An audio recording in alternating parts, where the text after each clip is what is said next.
좋아요와 구독하기는 사랑입니다. 안녕하세요. 반갑습니다. 부동산입니다. 2018년 10월 8일 월요일 새로운 한 주가 시작됐습니다. 내일 한글날이잖아요. 그래서 내일 휴무라서 그런지 오늘 쉬는 학교들도 있더라고요. 저희 애들은 그래서 학교 안 갔어요. 아마 회사들 중에서도 쉬는 데 있을까요? 이 샌드위치 데이라 그래서 뭐 쉬는 데도 있고 안 쉬는 데도 있을지 모르겠지만 일단 저희는 매일 학교 가던 사람들이 빠지니까 저도 괜히 휴일인 것 같아가지고 편안한 목적으로 사무실에 나왔습니다. 약간 조금 오늘은 휴가 같은 그런 느낌으로 사실은 뭐 다른 거 이렇게 준비해야 될 것들이 많이 있는데 예, 그런 것들 좀 해야겠다 생각하는 마음으로 좀 오늘 내일까지는 좀 느슨하게 이렇게 좀 하루를 보내볼까 합니다. 자, 오늘 부동산 뉴스 그런 의미에서 짤막하게 조금 읽어보도록 할게요. 좋아요와 구독하기는 사랑입니다. 자, 첫 번째 뉴스입니다. 제목이 끝내줍니다. 명동 땅값 3.3제곱미터당 10억 시대. 평당 10억 원인 시대가 와버렸습니다. 명동에 대지 19평짜리 7층 꼬마 빌딩이 최근에 200억 원에 팔렸다고 합니다. 성바오로딸 수도의 소유 땅인데 19평, 지금 이 건물 사진에 나오는 이 건물인가봐요. 바닥 면적이 딱 이 좌우 폭을 보면 4m도 안 될 것 같아요. 그죠? 예, 문 하나 있고 이 뒤편으로 가면 아마 7층까지 올라갈 수 있는 계단이 있는 것 같고 분명히 지어진 지는 굉장히 오래됐을 거고요. 예, 그 다음에 아마도 리모델링 이런 거 해가지고 외관은 좀 이쁘게 이렇게 꾸며놓은 건물이겠죠. 아무튼 19평짜리 빌딩이 200억 원에 팔렸다고 하니까 평당 10억 원도 넘는 가격에 매매가 된 셈입니다. 일단 거래된 가격을 놓고 보면 국내 부동산 가격 최고가 거래라고 하고요. 건물은 1974년에 지어졌다고 하네요. 옥탑을 뺀 1층에서 6층까지의 연면적이 57.29제곱미터에 불과한 명동 특유의 홀쭉이 빌딩이라고 하는데 이건 조금 약간 의아해. 57.29제곱미터면 이게 한 20평 남짓 되나요? 연면적이 20평이면 말이 안 되는데 이거는 조금 약간 연면적이 아니라 바닥 면적이 59제곱미터면 모를까. 그렇죠? 이게 바닥 면적 표시를 그러니까 1층에 건폐율에 적용되는 바닥 면적이고 실제 연면적 그러니까 각 층마다 연면적이 57.29고 6개 층이 각각 다 그 해당 면적들을 쓰고 있다라고 봐야 되는 게 맞을 것 같습니다. 아무튼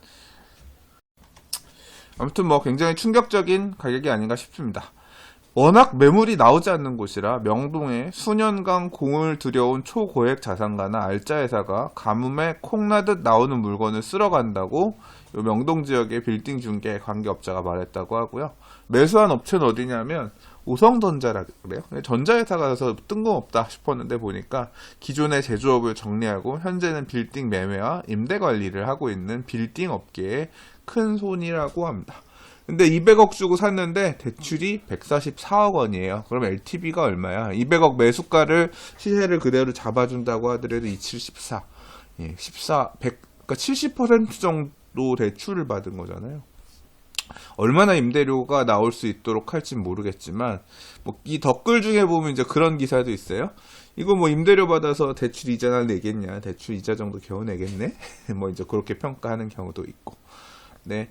또 한편으로는 이 대한민국 초일류 상권 명동, 강남, 홍대 지역에서는 이제 대한민국 초일류 상권이 명동, 강남, 홍대 지역 정도로 압축이 되는데 이 지역에서의 100개 정도 건물에 집중되어 있다. 이 상권 안에서도 100개 정도 건물에 집중되어 있고 이 핵심 상권에는 매물이 잘 나오지 않기 때문에 매수 대기자하고 예비 임차인들이 줄을 서 있다. 그래서 안정적인 고액 임대료와 향후 집가 상승 기대감, 부자들의 과시효까지 취해줄 수 있다는 점에서 특 A급 빌딩 상권은 경기와 무관하게 강세를 띈다라고 말했다고 합니다.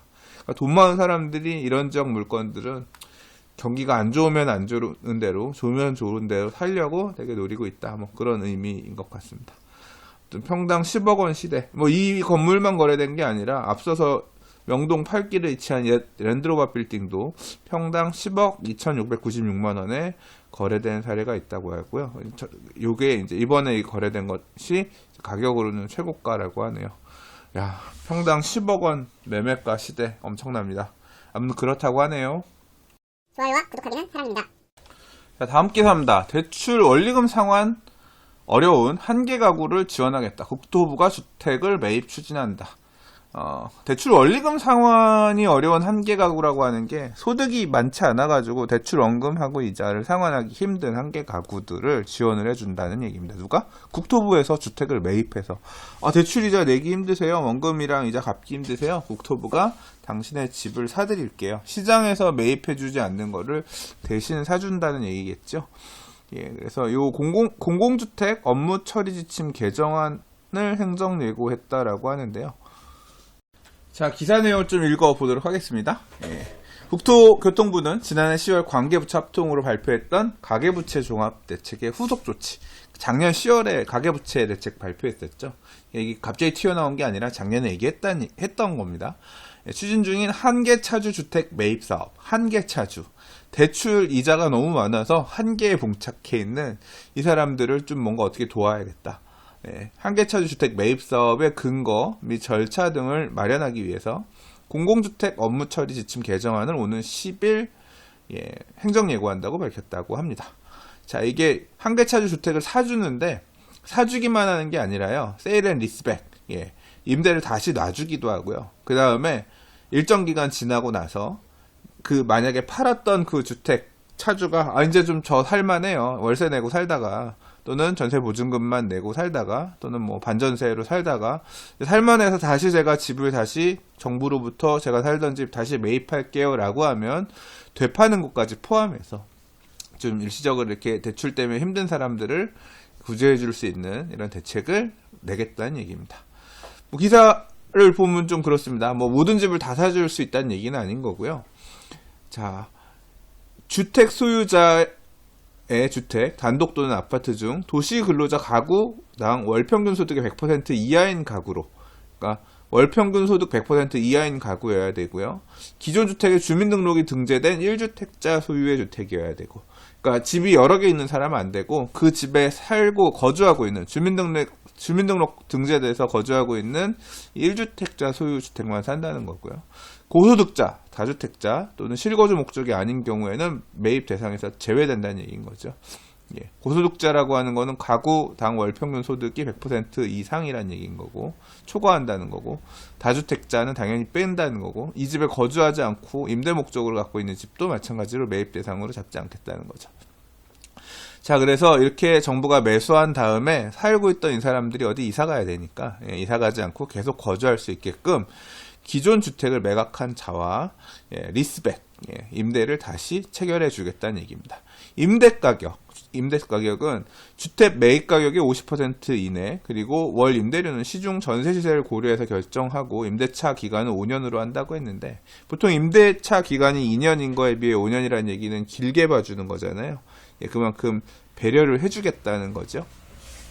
자, 그래서 이제 이 매입 가격의 50% 이내 최초 임대료라고 하는 건 아마 보증금이 50% 이내 범주 내에서 정해질 거라는 얘기인 거고, 시세에 준해 가지고 보증금이 큰 반전세가 될 수도 있고, 또는 보증금이 많은 전세가 될 수도 있고, 또는 보증금을 내가 돈을 쓸 때가 많이 필요해요라고 하면 뭐 보증금 적게 걸고 월세를 늘릴 수 있고, 이건 시중 시세 고려해 가지고 조정한다고 보면 될 것 같고요. 그 다음에 기존 주택을 매도한 후에 임대차 기간 동안 적법하게 거주한 원소유자에게 당해주택을 우선 매각할 수 있도록 한다. 정부가 이렇게 매수하게 되는 이런 주택들을 들고 있다가 공공임대주택이라든가 이런 걸로 확보하려고 하는 것보다는 주거 안정 이런 목적으로 가는 것 같아요. 그래서 이렇게 정부가 한계차주의 주택을 매수해서 들고 있다가 5년 임대 이후에 우선적으로 이 집에 원래 매도한 매도인이 임차인으로서 적법하게 잘 거주했다라고 하면 이 사람한테 당해주택을 우선 매각할 수 있도록, 우리 정부가 일단 월세 받았지만 다시 당신이 살만하니까 집을 다시 사겠다고 하면 먼저 살 수 있는 권한을 드릴게요. 어떻게 그럼 얼마에 팔 거냐? 이제 말 그대로 세일백을 할 거란 얘기인데, 환매를 할 거란 얘기인데, 환매 조건은 매각 시점의 감정평가 금액. 그러니까 5년 이해, 5년 뒤에 매각한다라고 하면 그때 가서 가격이 올랐을 수도 있고 떨어졌을 수도 있잖아요. 올랐다라고 하면 감정평가하는 금액, 그리고 또는 가격 상승분의 20%를 할인한 금액 중 낮은 금액으로 매각할 거라고 합니다. 가격 상승분의 20% 할인이라고 하면 이게 참 어떻게 될지 모르겠어요. 이건 어떻게 책정하겠다는 얘기인 건지 사실 잘 감이 안 와. 가격이 그때 가서 더 올랐다고 하면 오른 금액에서 20%를 깎은 가격 중에서 감정가가 싼지, 또는 그때 시가 기준으로 해서 20%가 싼 금액으로 간다고 하는 건지, 아무튼 그 가격 중에서 저렴한 걸로 매각할 거라고 하는데, 살짝 이해가 안 가는 부분은 이거죠. 감정평가 금액이 시가 수준으로 수렴해야 되는 거 아닌가? 두 개가 차이를 두겠다는 게 뭔지 모르겠는데, 아무튼 예, 그렇습니다. 좀 그렇게 환매할 수 있는 기준을 주고 가급적이면 저렴한 가격에 주겠다라는 어떤 틀에서 간다는 거죠. 5년 뒤에 집값이 상승해 있으면 이런 건데, 만약에 5년 뒤에 집값이 하락해 있다라고 하면 이렇게 정부에 매각했다가 다시 재매수한 사람 입장에서는 약간 해피한 상황이 될 수도 있을지 모르겠고. 자, 아무튼 뭐 그렇게 주거 안정 측면에서 한계차주들 보호하겠다라는 가계부채 대책의 일환으로 이렇게 하겠다고 하는 건데, 얼마나, 어느 수량만큼, 결국 정부가 사주려고 하더라도 재원이 있어야 되는 건데, 어느 규모에서 이런 사업을 추진할 수 있을지는, 뭐 그런 부분까지는 나오지 않았고요. 관계 규정만 일단 이렇게 나와 있는 상황인 것 같고, 이제 댓글에 보면, 이 반응에 보면 화나요가 많아요. 왜 화나요가 많느냐? 자, 이제 기사 보면, 아니, 빚내서 집 사가지고 망한 사람들, 망하면 정부가 알아서 막아준다는 얘기고, 이게 말이 되는 얘기냐. 가계부채를 이러면 끌어안고 산 사람들을 이렇게 정부가 보호해줄 필요가 있느냐. 이런 불만들이 댓글에서 나타나고 있는 거죠. 네. 사실 이제 큰 방향 이런 건데, 말 그대로 정책이 이렇다고 하더라도 얼마나 이 내용을 하려고 하는 사람이 많이 있느냐. 그리고 또는 그걸 사줄 수 있는 정부가 재원이 있느냐. 이것도 되게 중요한 문제고요. 서울에서는 이런 식으로 움직이려는 사람들이 많이 있을까? 글쎄. 지금 상황에서는 정부가 얼마에 사줄 거냐도 사실 사주는 가격에 대한 문제도 있고, 만약에 정부가 사겠다라고 하는 가격이 시장 가격보다 되게 낮다라고 하면 안 팔겠죠. 특히 뭐 지금 서울은 안 그래도 사겠다는 사람 넘쳐나는데 굳이 정부에다가 이렇게 팔면서 이렇게 가겠어요? 좀 더 많이 주겠다고 하면 시장에 팔려고 하지.